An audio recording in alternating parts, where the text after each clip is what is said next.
Assalamualaikum warahmatullahi wabarakatuh. Saya Alsan Rafar dari Prodi Teknik Informatika akan mendemokan aplikasi saya yang berjudul Aplikasi Pengukuran Ketercapaian-Capaian Pembelajaran di Politeknik Negeri Batam.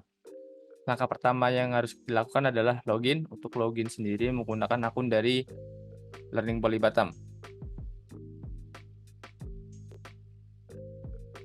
Halaman yang pertama kali muncul itu adalah dashboard. Di halaman ini terdapat penjelasan singkat mengenai aplikasi dan source code dari aplikasi ini. Kemudian aplikasi ini terdapat dua role, yang pertama itu admin dan yang kedua itu pegawai. Secara default, role dari setiap user itu adalah pegawai. Untuk mengubah role-nya kita bisa masuk ke user management. Di sini kita dapat mengubah role dari setiap user. Hanya saja yang dapat mengubah role itu hanya admin.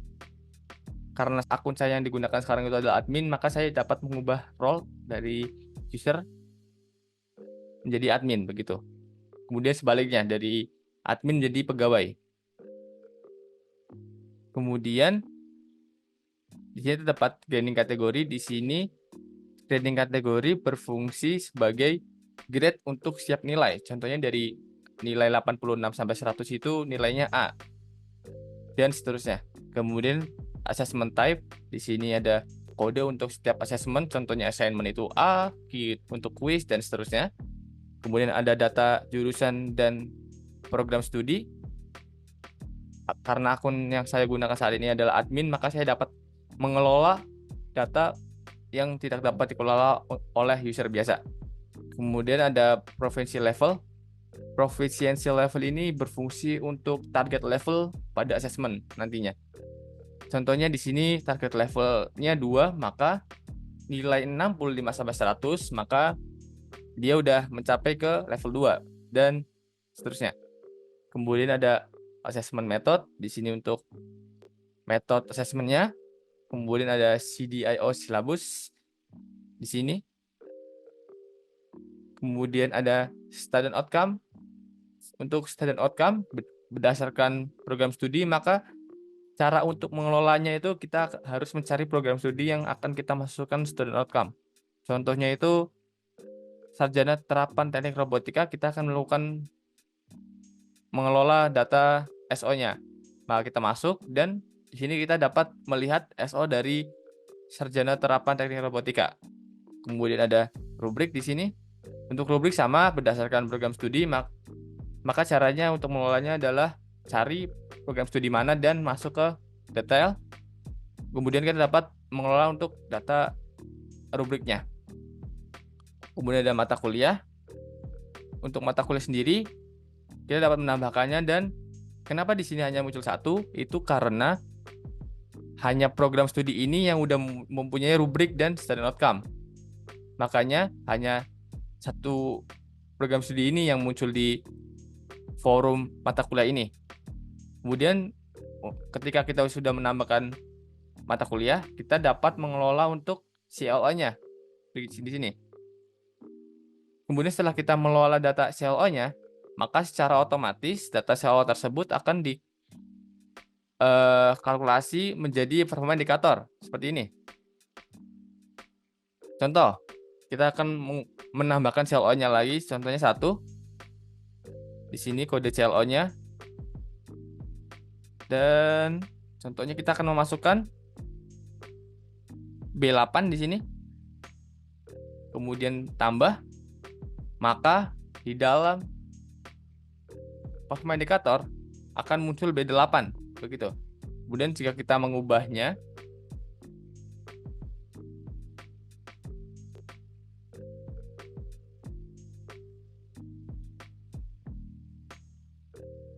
maka secara otomatis performa indikatornya berubah begitu. Kemudian setelahnya kita dapat melakukan course assessment plan. Di sini kita dapat melakukan plan dari assessment. Langkah yang pertama itu adalah generate untuk assessment plan. Contohnya ada perubahan pada CLO, maka kita harus generate. Hanya saja untuk generate, maka data dari setiap week itu akan hilang. Dan setelah kita mengenerate, kita harus melakukan total type di sini.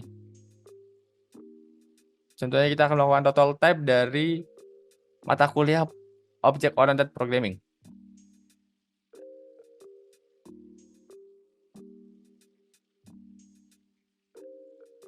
Kemudian setelah kita masukkan untuk total dari type-nya, kita submit. Maka ketika kita memasukkan untuk per week-nya, dia sudah ada di sini. Udah ada muncul dari berdasarkan total type tadi. Kemudian kita akan melakukan untuk assessment plan-nya.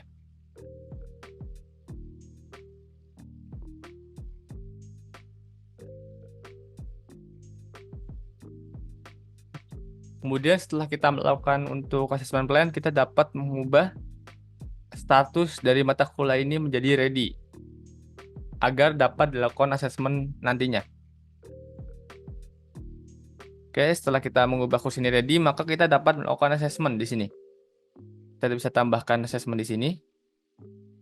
Terus tentunya NIP dari dosennya, nama dari dosennya, kemudian di semesternya, tahun ajaran, kemudian dari kelas, target level yang tadi dibuat, kemudian target attainment-nya. Kemudian setelah kita menambahkan untuk assessment, kita dapat detail di sini untuk melakukan penginputan nilai mahasiswa. Untuk penginputan kita dapat menggunakan Excel di sini dan dapat menggunakan forum di sini. Saya akan contohkan menggunakan Excel. Yang pertama itu kita harus download untuk Excel header-nya di sini.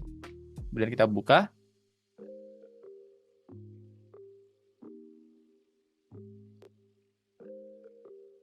Seperti ini. Kemudian kita dapat memasukkan nilai dari mahasiswanya.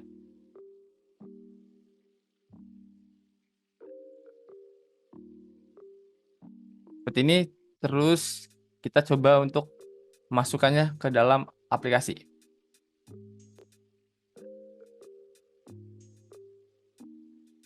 Seperti ini. Kemudian setelah berhasil, maka di sini di bawah akan otomatis dibuatkan untuk assessment-nya. Di sini. Kemudian jika ingin melihat chart, maka kita bisa masuk ke summary assessment di sini. Kemudian kita detail di sini, maka akan dibuatkan summary untuk assessment dari yang telah kita inputkan di sini. Ada. Dan di sini juga terdapat chart dari hasil assessment. Mungkin sekian penjelasan aplikasi dari saya, kurang lebihnya mohon maaf. Assalamualaikum warahmatullahi wabarakatuh.